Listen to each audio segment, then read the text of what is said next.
Sorry. Ganito ang sampayan nila ng damit sa abroad. Noong una, hindi ko talaga alam. Tapos yung ipit nila lalaki. Hindi pa sa atin ganito lang. Ganito siya. Ganito lang sa atin. Maliliit. Kasi alambre lang yung sa atin at saka tali. Dito sa kanila is bamboo. O, di ba ma'am? Right? Yeah. You need to buy one bamboo. One bamboo is going to break. I will say what? Don't want to know. Noong una, hindi ko talaga alam. Paano yung kapag dito, sabi ko. Tapos nakakatakot, ikwan mo pa yan sa labas, kailangan bubuhatin mo ba? So, kailangan dahan-dahan ka. Kung hindi,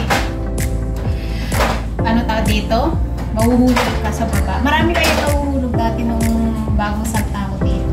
Daming nahuhulog na kuwan. Siyempre, hindi sila sanay. So, kailangan is yung balancing. Tsaka, pag kailangan dito yung mabigat, tapos dito sa may dulo is magaan.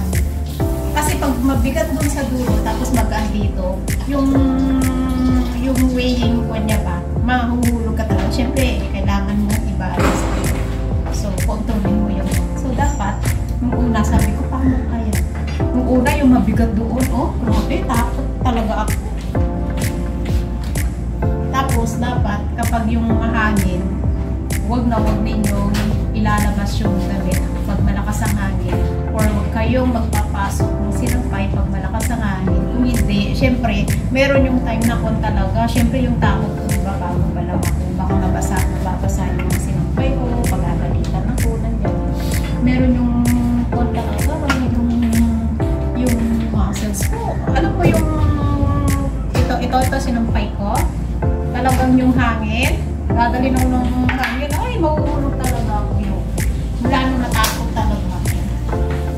Sinabi ko sa amo ko, huwag mo kunin ang sinampay kung malakas ang hangin at saka kuwan, sabi niya, hayaan mo na lang. Kaya hinahayaan ko. Minsan yung mga sinampay ko na napuputol siya. So, nahuhulog sa baba. Totoo yun. Doon karamihan sa mga kuwan, sa mga katulad natin, nahuhulog dahil nga sa ganito. Hindi nila alam. So, yun. Alam mo naman na kukunin ko. Sabi ko, hayaan ko dyan. Ulitin ko na lang, diba? Safety first. Learn! Ayan, pagsampay dito. Kakaiba.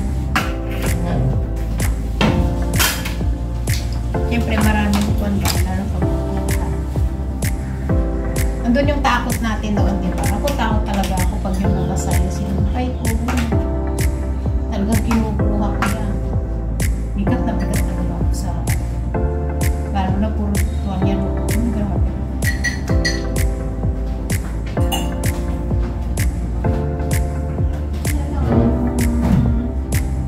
Pagsampay.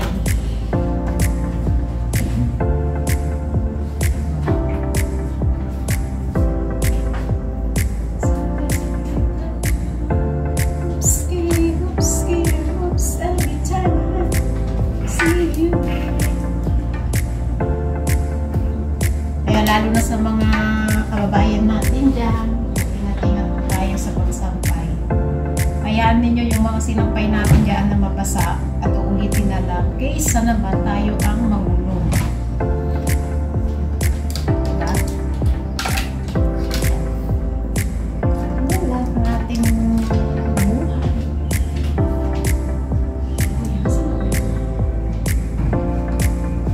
Daming kwalya. Hindi pa ako nalilito. Hindi pa ako nagsusuklay. Bumaba ako kanina, hindi ako nagsuklay. May pinabili yung amo ko, hindi ako nagsuklay. Marami pa akong isasaklay. So, papakita ko lang sa inyo. Ayan, yung ating sinampay. Ayan. O, tingnan nyo dyan sa baba. O, diba? Kukunin nyo yan. So, tingnan nyo pag mahangin. Ayan, pag mahangin. Hindi, pag malakas yung hangin, hindi ko talaga kinukuha yung sinampay ko. Siyempre, di ba, baka mahulog tayo. Madala tayo ng hangin. Ayan, guys. Marami pong salamat sa inyong lahat. Mama Chup Chup. God bless. Ingat!